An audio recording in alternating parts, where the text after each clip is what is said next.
ඔන්න අදත් සුපුරුදු විදිහට මම ඕගලන්ට තවත් පුට් එකක් ගැන වීඩියෝ එකක් අරගෙන ආවා. මේ පුට් එක පාවිච්චි කරන්නේ ඩොමෙස්ටික් මැෂින් වලට. මේ පුට් එකට කියන්නේ නිට් පුට් එක කියලා. ඉතින් මේ නිට් පුට් එකෙන් කරන්න පුළුවන් වැඩේ තමයි ඔයාට මහන්න බැරි අමාරු මැටීරියල් තියෙනවානේ, ඇදෙන ඒවා, එහෙම නැත්නම් හරියට තල්ලු වෙලා යන්නේ නැහැ, එක්ක අස්සට යනවා, එන කරදර මැටීරියල් තියෙන්නේ. අන්න ඒ මැටීරියල් මහනකොට විශේෂයෙන් ඇදෙන ඒවා.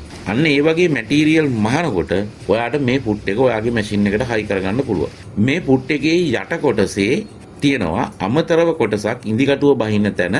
ඒ කොටස අනිත් පැත්තෙන් ලිවර් එකක් තියෙනවා. ඒ ලිවර් එක ගිහිල්ලා හේතු වෙනවා ඔයාගේ මැෂින් එකේ ඉදිකටුව හයි කරන නීඩල් ක්ලෑම්ප් එකට. ඔයා මහනකොට වෙන්නේ මේ නීඩල් ක්ලෑම්ප් එක උඩහට පල්ලෙහාට යනකොට අර ලිවර් එක ඒකට හේතු වෙලා තියෙන නිසා නීඩල් බාර් එක වැඩ කරන විදිහට ඒකට සමානුරූපව පතුලේ මැද්දේ තියෙන කොටස පහළට ගිහිල්ලා තද වෙනවා. එතකොට ඔයා මහන රෙද්ද ඇදීමකට හෝ තියෙන තැන වෙනස් වීමකට ලක් වෙන්නේ නැතුව නීට් එකට කරදරයක් නැතුව මහන්න පුළුවන්. ඉතින් මං හිතනවා මේ පුට් එකත් ඕගලන්ට ගොඩක් ප්‍රයෝජනවත් වෙයි කියලා. ඔයගොල්ලෝ කාට හරි මේ පුට් එක ඕනේ නම් වීඩියෝ එකේ උඩ ඩිස්ප්ලේ වෙන නම්බර් එකට කතා කරා නම් ඕගොල්ලන්ට මේ පුට් එකක් මිලදී ගන්න පුළුවන්.